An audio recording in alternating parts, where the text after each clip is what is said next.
प्रदीप पाणिग्राही सी जड़े सीनियर लोक से बेस उच्च शिक्षित एवं आशा करा जाउथला जे सी निश्चित भाव में साधुता रक्षा करेंगे जनप्रतिनिधि भाव में किंतु देखादेला जे तांकर जुआई जहाँ को करेंगे बोली बसिले जो पाठक से लोकटी विरुद्ध में बहु अभियोग थिला एवं जी कि माने निजको टाटा कंपनी टाटा मोटर्सर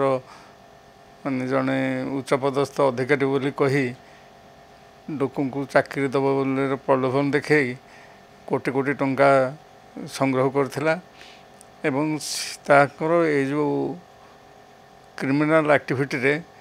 प्रदीप पाणिग्राही सहयोग करथिले कारण प्रदीप पाणिग्राही झील सहित बाहागर ठीक होता से पाठकों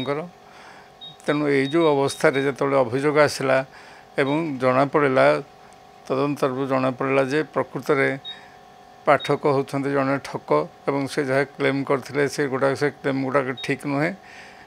एवं विरुद्ध में अभियोग माने दंडविधि आईन अनुसार क्रिमिनल ऑफेंस अनुसार अभियोग होती एवं से अभियोग गुड़ाक बर्तमान विचाराधीन अच्छी से भली जड़े लोक को प्रदीप पाणिग्राही साहाय्य करिथिबारु एवं प्रदीप पाणिग्राही तांको माने जो लोक मानकु गंजाम और अन्य अंचल लोक मानकु चाकरी देवार प्रलोभन देखैकरी लक्ष लक्ष कोटी कोटी टंका चांदा नहीं थिबार जो अभियोग होता से अभियोग बर्तमान विचाराधीन अच्छी जोटा को प्रदीप पाणिग्राही सफाई कहते जे मु विजु जनता दलर प्रचार काम से सब पैसा धार नहीं लोकों एवं एक कथा केते दूर सत सीटा माने आईन अदालत रे ही प्रमाणित हम किंतु प्रदीप पाणिग्राही देखुंत जे भितर जनसमर्थन मिलूना तेणु सी निजको ये करने निजको दोषमुक्त करने उद्यम आरंभ कर दोषमुक्त तो आईन अदालत विचार जहाँ हम किंतु प्रदीप बर्तमान कौन कर पागलर प्रलाप भली सी विभिन्न अभियोग आणुंट शासक दल विरुद्ध में एवं अଯଥା जहाँ सब कहवा कथा नुह जो भली जड़े रेस्पॉन्सिबल सिटीजन जो भली भाव में कथा शब्द प्रयोग करने कथा नुह से भली भाव में शब्द प्रयोग कर आगुरी से पांड्यान को निजर पाख लोक निजर सान भाई बोली कहते बर्तमान श्री पांड्यान को विरुद्ध में विभिन्न प्रकार माने ताच्छल्यपूर्ण भाषा व्यवहार कर तेणुक यही गुड़ाक देखिकी लोक मैंने निश्चित भाव में प्रदीप पाणिग्राही प्रति वितृष्ण मनोभाव पोषण करने आरंभ कले ये बर्तमान देखा जे प्रदीप तांकर जो निर्वाचन रे से हारिबाटा एक प्रकार निश्चित बोली जानी सारे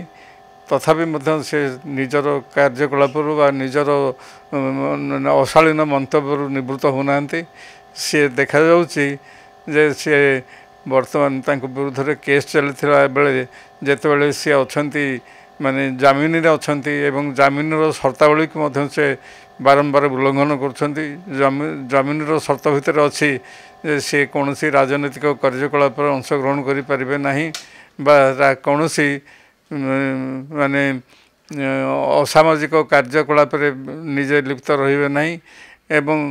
निजको से संयत रखिए बोली जो सब शर्तावली रही जहाँकि संवादपत्र आगु प्रकाश पाई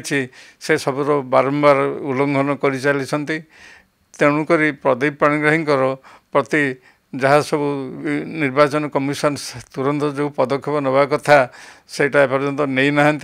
तथापि निर्वाचन कमिशन को दृष्टि ये सब आकर्षण तेणु प्रदीप पाणिग्राही आशा करा जाउछि जे प्रदीप पाणिग्राही जदि क्षांत न होते ये सब कार्यकलाप